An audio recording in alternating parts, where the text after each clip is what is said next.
செயற்குழு கண்டனங்களை தெரிவித்துக் கொள்கிறது.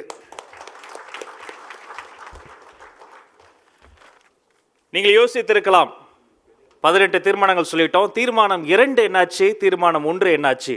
அந்த தீர்மானம் 2, தீர்மானம் 1 இரண்டையும் உங்கள் முன்னால் வழங்குவதற்காக வீடியோ காலில் வரக்கூடிய தலைவர் அல்ல, வீட்டுக்கே வரக்கூடிய தலைவர், தமிழக வெற்றி கழகத்தினுடைய தலைவர் தளபதி அவர்கள்.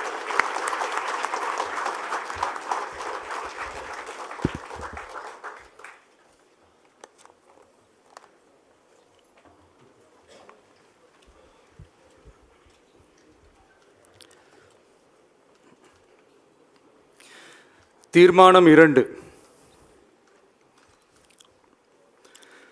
கொள்கை எதிரிகள் மற்றும் பிளவுவாத சக்திகளுடன் என்றைக்கும் நேரடியாகவோ மறைமுகமாகவோ கூட்டணி இல்லை.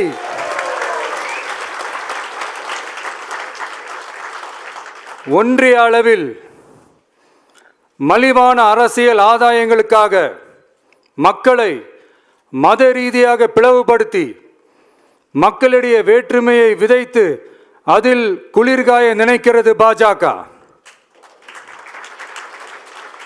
அவர்களின் இந்த விஷமத்தனமான வேலைகள் வேறு எங்கு வேண்டுமானாலும் எடுபடலாம், ஆனால் தமிழகத்தில் ஒருபோதும் எடுபடாது.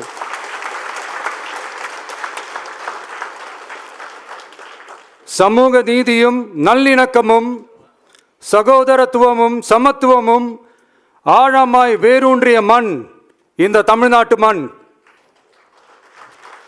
எனவே இங்கு தந்தை பெரியாரை அவமதித்தோ அறிஞர் அண்ணாவை அவதூறுக்கு உள்ளாக்கியோ அல்லது தமிழ்நாட்டின் மதிப்பிற்குரிய தலைவர்களை வைத்தோ அரசியல் செய்ய நினைத்தால் அதில் பாஜக ஒருபோதும் வெற்றி பெறவே இயலாது.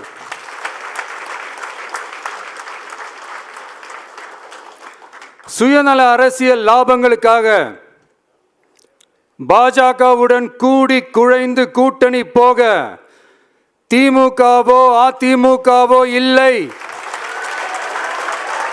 நம் தமிழக வெற்றி கழகம்.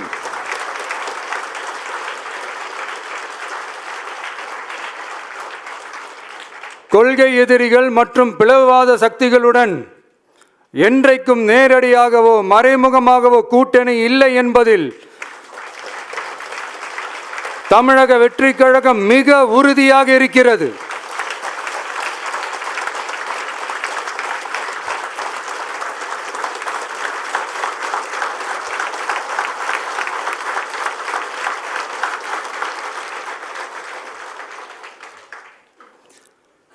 கூட்டணி என்றாலும் தமிழக வெற்றி கழகம் தலைமையில் அமையும் கூட்டணி எப்போதும் திமுக மற்றும் பாஜகவுக்கு எதிரானதாகத்தான் இருக்கும் என்பதையும்,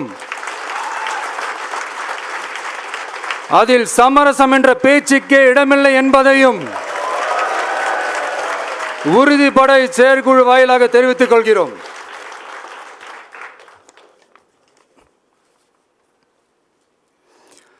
இது இறுதியான தீர்மானம் மட்டுமல்ல,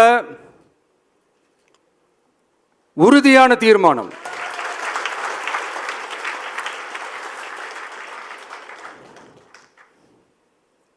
தீர்மானம் 1. நாம எல்லாருக்குமே வாழ்வாதாரம் இருக்கு, இல்லைன்னு சொல்லல. ஆனா நம்ம எல்லாரோட வாழ்வாதாரத்துக்கும் அடிப்படையா இருக்கிறதுல விவசாயிகளும் ரொம்ப முக்கியமானவங்க. அப்படிப்பட்ட நம்ம விவசாயிகளுக்காக அவங்க கூட நிற்க வேண்டியது நம்ம கடமை. அந்த கடமையை நாம சரியா செஞ்சே ஆகணும். கண்டிப்பா நாம விவசாயிகள் பக்கம் எப்பவும் நிற்போம் நிற்போம் நிற்போம், நின்னே தீருவோம். பரந்தூர் விமான நிலைய பிரச்சனை தொடர்பா தமிழ்நாடு முதலமைச்சர் மாண்புமிகு திரு மு.க. ஸ்டாலின் அவர்களுக்கு ஒரு கடிதம் எழுதியிருக்கிறோம். அதை நான் இங்க கொஞ்சம் படிச்சு காட்டுறேன். மாண்புமிகு தமிழ்நாடு முதலமைச்சர் அவர்களுக்கு வணக்கம். பரந்தூர் பகுதியில் விவசாய நிலங்களை அழிச்சிட்டு புது ஏர்போர்ட் கட்டுறதுக்கு எதிர்ப்பு தெரிவித்து அந்த பகுதியில் இருக்கிற பொதுமக்களும் விவசாயிகளும் வருஷ கணக்காக போராடிக்கிட்டு இருக்கிறாங்க. போராட்டத்தில் அவங்கள தமிழக வெற்றி கழகம் சார்பாக நான் போய் பார்த்தேன். அதுக்கு அடுத்த நாளே மக்கள் பாதிக்காத வண்ணம் விமான நிலையம் அமைக்கப்படும்னு உங்க கவர்மெண்ட் சார்பாக ஒரு விளக்க அறிக்கை வந்துச்சு. அந்த ஸ்டேட்மெண்ட்ல 1005 குடும்பங்கள் மட்டுமே பரந்தூரில் வசிப்பதால் விமான நிலையம் வந்தா பெரிய பாதிப்பு இருக்காதுன்ற மாதிரி சொல்லியிருந்தாங்க. மக்கள் பாதிக்காத வண்ணம்னா என்னங்க சார்? ஒன்று, அந்த இடத்துல ஏர்போர்ட் வருதுன்னு சொல்லணும், இல்லை அந்த இடத்துல ஏர்போர்ட் வராதுன்னு சொல்லணும். ரெண்டுமே அந்த அறிக்கையில் இல்லை. வெறும் 1005 குடும்பங்கள்னா உங்களுக்கு அவ்வளவு சாதாரணமா போச்சா சிஎம் சார்?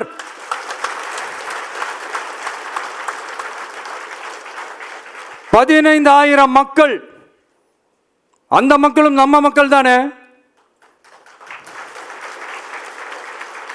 ஏன் அந்த அக்கறையோ அந்த மனிதாபிமானமோ உங்ககிட்ட இல்ல? எதிர்கட்சியா இருந்தா மட்டும்தான் மக்கள் மேல உங்களுக்கு அக்கறை இருக்குமா?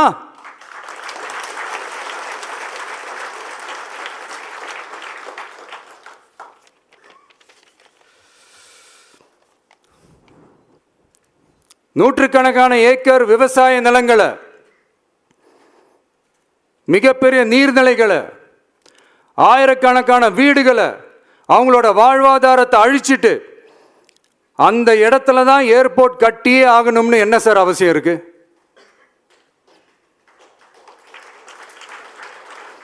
அப்புறம் எப்படி சார் நீங்க உங்களை மக்களின் முதல்வர்னு நான் கூசாம சொல்றீங்க?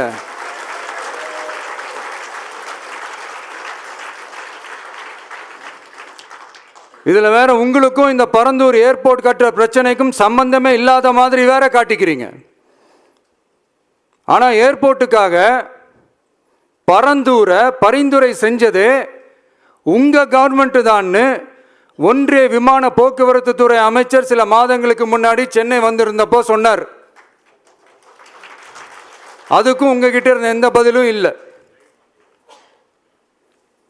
இந்த சூழ்நிலையில் பரந்தூர் விமான நிலைய பணிகளுக்காக விவசாய நிலங்களை கையகப்படுத்த கடந்த 25/6/2025 அன்னைக்கு உங்க கவர்மெண்ட் தான் அரசாணை பிறப்பிச்சிருக்கு. விமான நிலையம் அமைக்கிறதையே ஏற்க மாட்டோம்னு வருஷக்கணக்காக போராடுற மக்களோட நிலங்களையும் சேர்த்தே கையகப்படுத்த அந்த ஆணை பிறப்பிக்கப்பட்டிருக்கு. விவசாயிகளோட கண்ணீரை துடைக்க வேண்டிய தமிழ்நாடு அரசு அவங்களோட கண்ணில் குத்துறதாகவே இருக்கு இந்த ஜிஓ. இதெல்லாம் உங்களுக்கு தெரிஞ்சுதான் நடக்குதா? உங்க ஒப்புதலோடு தான் நடக்குதா? தெரியல, பதிலும் தெரியல. பரந்தூர் மக்களை இது வரைக்கும் நீங்க ஏன் சந்திக்கலன்னு கேட்டா அதுக்கும் பதில் இல்லை.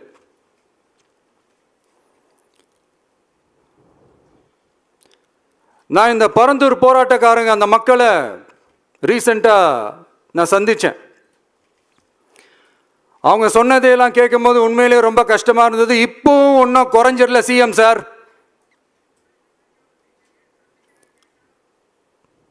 சாதி மதம் கடந்து தங்களோட குடியிருப்புகளை, விவசாய பூமியை, வாழ்வாதாரத்தை, நீர்நிலைகளை காப்பாற்ற ஒன்னா நின்று போராடிக்கிட்டு இருக்கிற பரந்தூர் பகுதி விவசாய பெருங்குடி மக்களை தயவு செஞ்சு நீங்க நேர்ல சந்திச்சு பேசுங்க.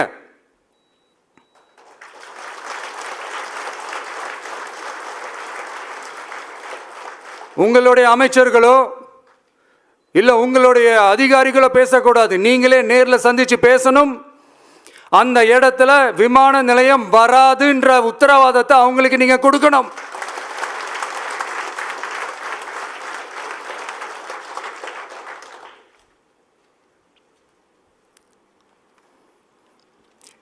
இதையெல்லாம் நீங்க செய்யாம எல்லாத்தையும் கடந்து போகணும்னு நீங்க நினைச்சீங்கன்னா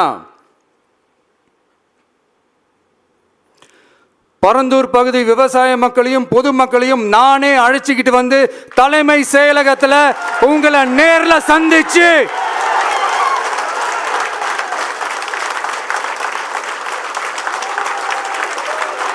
நேர்ல சந்திச்சு முறையிடுற நிலைமை உண்டாகும்.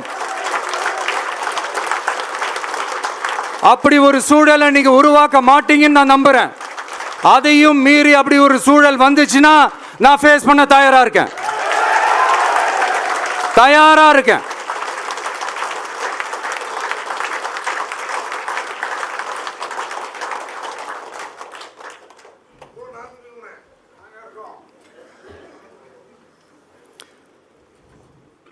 நான் பரந்தூர் வந்த அன்னைக்கு நான் ஒரு விஷயத்தை சொன்னேன். அதே தான் இங்கே நான் திரும்ப ரிப்பீட் பண்ணுறேன். We are not against any developments. We are not against airports. அந்த லொகேஷன் தான் தப்புன்னு சொல்கிறோம்.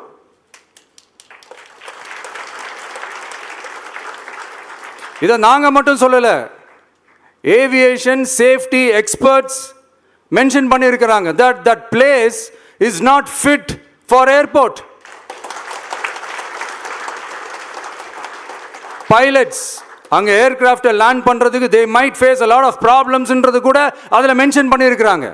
அது மட்டும் இல்லை, அந்த வாட்டர் பாடிஸை அழிச்சு அதுக்கு மேலே ஏர்போர்ட், அந்த பில்டிங்ஸ், அந்த ரன்வேஸ் இதெல்லாம் வந்ததுக்கு அப்புறம் ஒரு மழைக்காலமோ இல்லை ஒரு floods டைம்லையோ the whole Chennai city will be flooded. இதையும் அதில் மென்ஷன் பண்ணியிருக்கிறாங்க.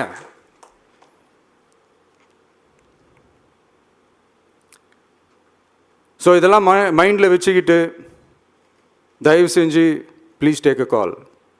தேங்க்யூ. நன்றி, வணக்கம்.